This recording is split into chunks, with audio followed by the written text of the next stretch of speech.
बिस्मिल्लाहिर्रहमानिर्रहीम। क्या आपके दिल में बेचैनी है? रात को नींद नहीं आती? किसी ने आपके साथ धोखा किया है या फिर नुकसान पहुंचाया है? आज मैं आपके साथ एक मुख्तसर मगर बेहद मुअस्सिर वजीफा शेयर करने जा रहा हूं, जो दिल की बेकरारी खत्म करने और अंदरूनी सुकून के लिए बहुत मुफीद है। नमाज इशा और फजर के फौरन बाद बैठ जाएं, पुरसुकून सांसें, आंखें बंद करें और 100 मरतबा आहिस्तगी से पढ़ें, हस्बुनल्लाहु व निअमल वकील। फिर हाथ उठाकर यूं दुआ करें, या अल्लाह, मेरे दिल की बेकरारी खत्म फरमा और मेरे मामलात अपने फजल से आसान कर दे। इस वजीफे को 7 दिन मुसलसल पढ़ें। इंशाअल्लाह दिल का बोझ हल्का होगा, नींद बेहतर होगी और आप महसूस करेंगे कि मुश्किलात आसान हो रही हैं।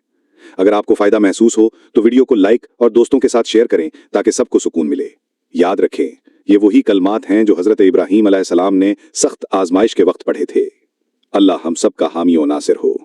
अस्सलामु अलैकुम वरहमतुल्लाहि वबरकातुहू।